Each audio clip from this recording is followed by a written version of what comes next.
Hello mga guys, ito yung broccoli. Ibabad ko muna siya sa asin kasi gagawin kong juice mamaya. Okay? Okay mga guys. Ayan, tapos ko na hinugasan yan, ang broccoli.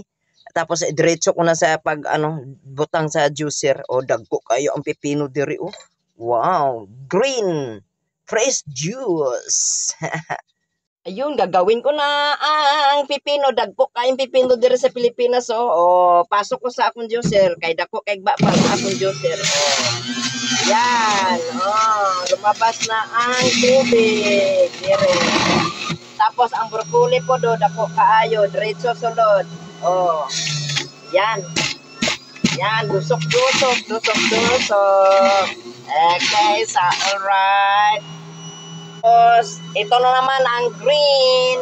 Ang gagawin ko ngayon ay green, puro green juice ngayon. Fresh juice. Okay, alright. Thank you very much mga kabayan.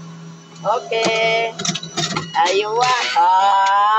Ang sarap po pagkatapos ng walking. Ito na naman ang fresh juice nga ginawa ko mga kabayan. Aywa. Kahit mahal ang kuryente, basta mahal ko yung life ko. Cheers tayo mga kabayan. Drink, Alice.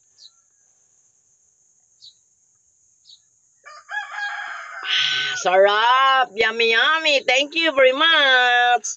Thanks again. Nakainom naman ako ng fresh juice. Ay, I love you all 3 times a day.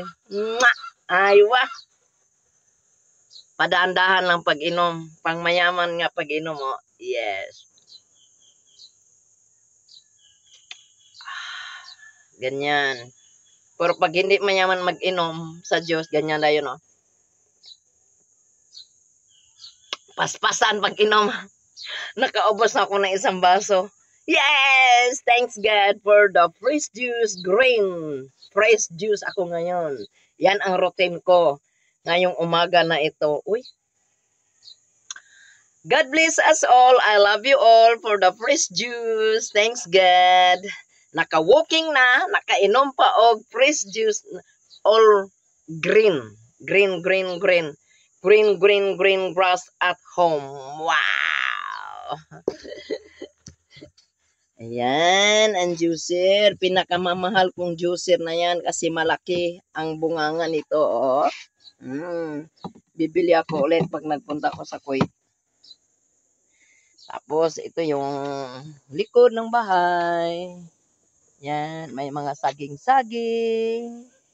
Ito lang ang life dito sa probinsya, Mindoro Occidental. Ito mga guys, ito yung house ko dito sa Mindoro. Maliit lang siya pero yayay. God bless us all. I love you all 3 times a day. Mwah!